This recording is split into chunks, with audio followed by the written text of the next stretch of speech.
Dr. J. Edwin Orr, speaking on the topic, The Role of Prayer in Spiritual Awakening. This presentation was recorded at the National Prayer Congress in Dallas, Texas, during October of 1976. We present to you now Dr. J. Edwin Orr. Dr. A.T. Pearson once said, "There has never been a spiritual awakening in any country or locality that did not begin in united prayer." I'd like to talk to you today about what God has done through concerted, united, sustained prayer.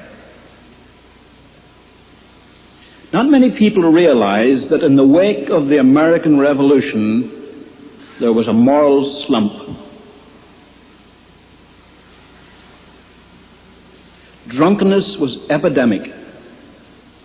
Out of a population of 5 million, 300,000 were confirmed drunkards. They were burying 15,000 of them each year. Profanity was of the most shocking kind. For the first time in the history of the American settlement, women were afraid to go out at night for fear of assault.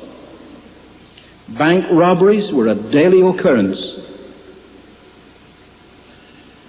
What about the churches? The largest denomination at that time was the Methodist, and they were losing more members than they were gaining. The second largest was the Baptist. They said they had their most wintry season. The Presbyterians met in General Assembly to deplore the ungodliness of the country. The Congregationalists were strongest in New England. Take a typical church. The Reverend Samuel Shepherd of Lenox, Massachusetts, said in 16 years he had not taken in one young person into fellowship. The Lutherans were so languishing, they discussed uniting with the Episcopalians, who were even worse off. The Protestant Episcopal Bishop of New York, Bishop Samuel Provost, quit functioning. He had confirmed no one for so long, he decided he was out of work, so he took up other employment. The Chief Justice of the United States, John Marshall, wrote to the Bishop of Virginia, Bishop Madison, and he said, "The church is too far gone ever to be redeemed." Voltaire said, "Christianity will be forgotten in 30 years' time," and Tom Paine preached this cheerfully all over America. In case you think it was the hysteria of the moment, Kenneth Scott Latourette, the great church historian, said, "It seemed as if Christianity were about to be ushered out of the affairs of men. The churches had their backs to the wall. It seemed as if they were about to be wiped out." How did God change that situation? It came through the concert of prayer. I must go back a little. There was a Scottish Presbyterian minister in Edinburgh called John Erskine. He wrote a memorial, he called it, pleading with the people of Scotland and elsewhere to unite in prayer for a revival of religion. He sent a copy of his little book to Jonathan Edwards in New England. That great theologian was so moved, he wrote a response which got longer than a letter, and finally he published it as a book. If my memory serves me right, the title of the book was as follows: "A Humble Attempt to Promote Explicit Agreement and Visible Union of All God's People in Extraordinary Prayer for the Revival of Religion and the Advancement of Christ's Kingdom." That was the title of the book, not the book itself. Nowadays, titles are often unrelated to the contents. If you study weather, you're interested in meteorology, you don't read Gone with the Wind. It has nothing to do with weather. But in those days, a title was more like a synopsis of what was in the book. But don't miss the message of the title. A humble attempt, that was New England modesty, to promote explicit agreement and visible union of all God's people in extraordinary prayer for the revival of religion and the extension of Christ's kingdom. That's what's missing so much from all our great evangelistic efforts. We must have explicit agreement and visible union of God's people in extraordinary prayer. Now, this movement began in England through William Carey and Andrew Fuller and John Sutcliffe and others. They started what the British called the Union of Prayer. And the year after John Wesley died, the Second Great Awakening began and swept Great Britain. There isn't time to give you the details of that. But in New England, there was a man of prayer named Isaac Backus, a Baptist pastor. And in 1794, when conditions were at their worst, he sent out a plea for prayer. Take the colleges at that time. They took a poll at Harvard and they discovered not one believer in the whole student body. They took a poll at Princeton, a much more evangelical place. They discovered only 2 believers in the student body and only 5 that didn't belong to the filthy speech movement of that day. Students rioted. They had a mock communion at Williams College. They had anti-Christian plays at Dartmouth. They burned down Nassau Hall at Princeton. They forced the resignation of the president of Harvard. They took a Bible out of a Presbyterian church in New Jersey and burned it in a public bonfire. Christians were so few on campus, they met in secret like a communist cell and kept their minutes in code so that no one would know what they were doing to persecute them. Isaac Backus addressed his plea for prayer to ministers of every Christian denomination in the United States. The churches knew their backs were to the wall. The Presbyterian synods of New York and New Jersey and Pennsylvania adopted it for all their churches. Bishop Francis Asbury adopted it for all the Methodists.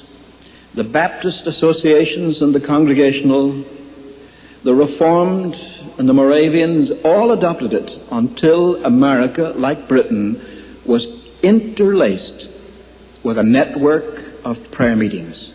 They set aside the first Monday of each month to pray. It wasn't long before the revival came. It broke out first of all in Connecticut, then it spread to Massachusetts, entirely without extravagance or outcry. Every report mentions this. However, there were some differences. When the movement reached the frontier in Kentucky, those people were really wild and irreligious. Congress discovered that in Kentucky there hadn't been more than 1 court of justice held in 5 years. Peter Cartwright, a Methodist evangelist, said when his father settled in Logan County, it was known as Rogues Harbor. If someone committed a murder in Massachusetts or a robbery in Rhode Island, all he needed to do was to get across the Alleghenies. The decent people in Kentucky formed regiments of vigilantes to fight for law and order. They fought a pitched battle with the outlaws and lost. There was a Scotch-Irish Presbyterian minister called James McGrady, whose chief claim to fame was that he was so ugly he attracted attention. Nowadays you have to be good-looking to get attention. But McGrady was so ugly that people stopped on the street and said, "What does he do?" They said, "He's a preacher." Then they reacted and said, "A man with a face like that must have something to say." McGrady settled in Logan County, pastor of 3 little churches. He said in his diary that the winter of 1799, for the most part, was weeping and mourning with the people of God. It was like Sodom and Gomorrah. But McGrady was such a man of prayer. Not only did he have the concert of prayer every Monday, first Monday of the month, but he got his people to pray for him at sunset on Saturday evening and sunrise on Sunday morning. In the summer of 1800 came the great Kentucky revival. 11,000 people came to a communion service. McGrady hollered loud and long, "Anyone come and help me?" So Baptists and Methodists came, and the great camp meeting revivals began and swept Kentucky and Tennessee and then burst over North Carolina and South Carolina. and swept the frontier. That was the turning point. Out of that second great awakening after the death of Wesley came the whole missionary movement, all the missionary societies. Out of it came the abolition of slavery. Out of it came popular education. I could mention so many social benefits as well as evangelistic drive. More than 600 colleges in the Middle West were founded by revivalists. Now, conditions deteriorated in the middle of the 19th century. Why? Sounds familiar. The country is seriously divided over the issue of slavery, just like the Vietnam War. Second, people were making money hand over fist. And when they do, they turn their backs upon God. But a man of prayer, Jeremiah Lanphier, started a prayer meeting in the upper room of the consistory building of the North Dutch Reformed Church in Manhattan. He advertised a prayer meeting. Only 6 people out of a population of 1 million showed up. But the following week there were 14 and then 23. Then they decided to meet every day for prayer. Then they filled the Dutch Reformed Church, then the Methodist Church on John Street, then Trinity Episcopal Church at the corner of Wall Street and Broadway. By February of 1858, every church and every public building in downtown New York was filled. Horace Greeley, the famous editor, sent a reporter with horse and buggy racing around the prayer meetings to see how many men were praying. In 1 hour, he could only get to 12 meetings, but he counted 6,100 men, and then the landslide of prayer began. People began to be converted, 10,000 a week in New York City. The movement spread throughout New England.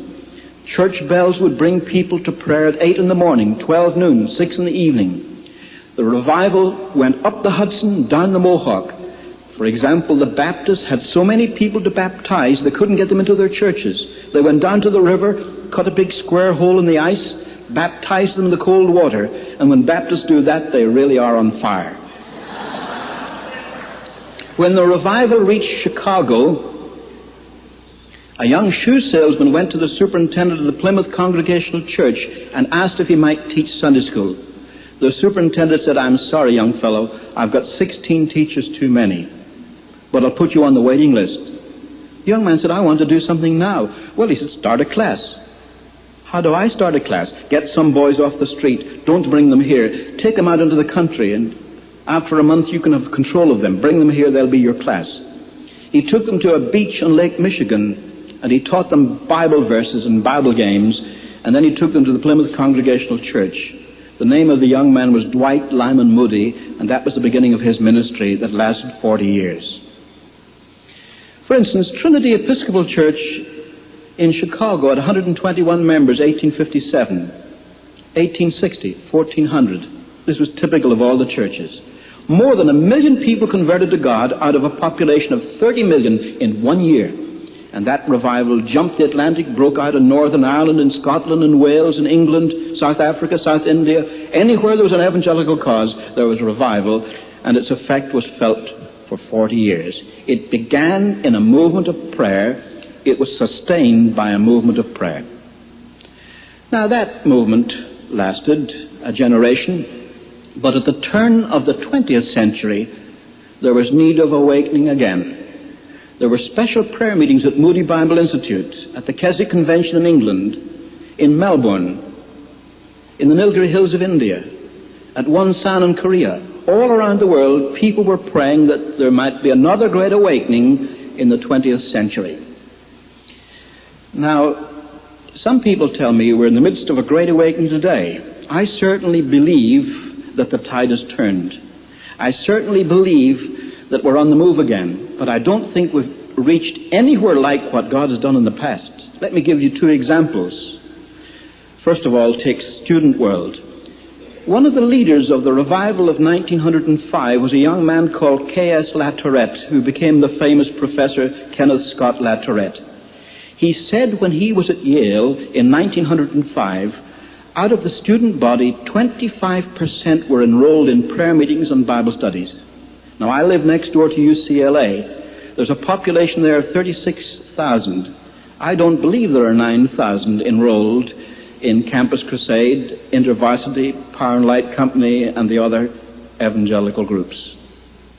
or in all the church groups put together. We haven't reached that yet. As far as the churches are concerned, the ministers of Atlantic City reported of a population of 50,000 in Atlantic City. There were only 50 adults left unconverted. Take Portland, Oregon. 240 department stores closed from 11 to 2 each day for prayer. Signed an agreement among themselves so that no one would cheat and stay open. Take First Baptist Church, Paducah, Kentucky. The pastor was an old man, Dr. J.J. Cheek, and he said, as he was committed to the revival, he was going to win souls to Christ. He took in 1,000 new members in 2 months and died of overwork. And the Southern Baptist said, a glorious ending to a devoted ministry. That's what was happening in the United States in 1905. But how did it begin? Well, most people have heard of the Welsh Revival, which began in 1904. It began as a movement of prayer. I knew Evan Roberts personally. Of course, I met him 30 years later. But he was devoted to God and was a man of prayer, praying for revival in Wales. Seth Joshua, a Presbyterian evangelist, came to the Newcastle Emlyn College where Evan Roberts was studying for the ministry. Evan Roberts was 26. He had been a coal miner. The students were so moved that they asked if they could go to his next campaign, so they cancelled classes and went to Blaenanurch. And it was there that Seth Joshua prayed, "O God, bend us." And Evan Roberts went forward and prayed with great agony, "O God, bend me." He couldn't concentrate on his studies. He went to Principal Phillips, the principal of his college, and said, "I hear a voice that tells me I must go home and speak to our young people in my own home church." "Mr. Phillips," he said, "is that the voice of the devil or the voice of the Spirit?" And Phillips answered very wisely, "The devil never gives orders like that. You can have a week off." He went back home to Lochor and announced to the pastor, "I've come to preach." The pastor wasn't at all convinced, but he said, "How about speaking at the prayer meeting on Monday?" He didn't even let him speak to the prayer meeting. He said to the praying people, "Our young brother Evan Roberts feels he has a message for you if you care to wait." 17 people waited. Evan Roberts said to them, "I have a message for you from God. You must confess any known sin to God and put any wrong done to man right. Second, you must put away any doubtful habit out of your life. Third, you must obey the Spirit promptly. Finally, he said, you must confess your faith in Christ publicly." And by 10 o'clock, all 17 had responded. The pastor was so pleased, he said, "How about speaking for us at the mission service tomorrow night, midweek service Wednesday night?" He preached all week. They asked him to stay for another week, and then the break came. You say, what do you mean the break? I've read the Welsh newspapers of the period. In them were little snippets of ecclesiastical news. The Reverend Peter Jones has just been appointed chaplain to the Bishop of St. David's. Very interesting, but not earth-shaking. And then it said Mowbray Street Methodist Church had a very interesting rummage sale. But then suddenly a headline, "Great crowds of people drawn to Lochor." And it said for some days a young man named Evan Roberts was causing great surprise. The main road between Llanelli and Swansea, on which the church was situated, was packed from wall to wall, people trying to get into the church. And people were closing shops and stores early to get a place in the church. Now the news was out. They sent a reporter down, and he described what he saw. He said it was a strange meeting. It closed at 4:25 in the morning, and then the people didn't seem to be willing to go home. He said that the people were still standing outside the church talking about what had happened. And then a very British summary. He said, "I felt this was no ordinary gathering." The news was out. Next day, every grocery store in that industrial valley was packed out. People buying groceries, people who had come to the meetings. On Sunday, every church filled. And it went like a tidal wave over Wales. I could tell you so much about it. There were 100,000 people converted in that movement. 5 years later, a man called J.V. Morgan wrote a book to debunk the revival. His main criticism was that of the 100,000 that joined the churches in the 5 months of the excitement of the revival, after 5 years, only 80,000 still stood. Only 80,000. But the social impact was astounding. For example, judges were presented with white gloves, not a case to try. No rapes, no robberies, no murders, no burglaries, no embezzlements, nothing. The district councils had emergency meetings to discuss what to do with the police now that they were unemployed. In fact, they sent for a sergeant of the police and said, "What do you do with your time?" He said, "Well, before the revival, we had two main jobs. One was to prevent crime, the other to control crowds, as at football games. But since the revival started, there's practically no crime, so we just go with the crowds." A councillor said, "What does that mean?" Well, he said, "You know where the crowds are. They're packing the churches. But how does that affect the police?" Well, he said, "We have 17 police in our station, but we have 3 quartets, and if any church wants a quartet, they simply call the police station." That revival swept Wales. Drunkenness was cut in half. There was a wave of bankruptcies, but nearly all taverns. There was even a slowdown in the mines. You say, how could a religious revival cause a strike? It didn't cause a strike, just a slowdown. So many Welsh coal miners were converted and stopped using bad language that the horses that dragged the trucks in the mines couldn't understand what was being said to them. And transportation slowed down for a while until they learned the language of Canaan. When I first heard that story, I thought it was a tall tale, but I can document it, even from Westminster Abbey. That revival, for instance, affected moral standards also. I discovered, through the figures given to me by the British government experts, that in Radnorshire and Merionethshire, the illegitimate birth rate dropped 44% within a year of the beginning of the revival. So great was the impact of that movement. That revival swept Great Britain. It broke out in Norway. It so moved Norway that the Norwegian Parliament passed special legislation to permit laymen to conduct Holy Communion because the clergy couldn't keep up with the number of converts who wanted to take Holy Communion. It swept Sweden and Denmark and Germany, Canada from coast to coast, all of the United States, Australia, New Zealand, South Africa, East Africa, Central Africa, West Africa, North Africa, Brazil, Mexico, Chile. I could talk, well, in fact, I teach a course on this. Here's the interesting thing. Until 1973, no one ever knew about the extent of that revival until I published my book, The Flaming Tongue. And it began through a movement of prayer. It began with prayer meetings all over the United States. And soon there came the great time of harvest. So what's the lesson we can learn? It's a very simple one. It's that familiar text. If my people called by my name shall humble themselves and pray and seek my face and turn from their wicked ways, then I will hear from heaven and will forgive their sin and will heal their land. What's involved in this?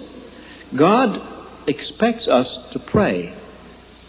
But we must not forget what Jonathan Edwards said when he said to promote explicit agreement and visible union of all God's people in extraordinary prayer. What do you mean by extraordinary prayer?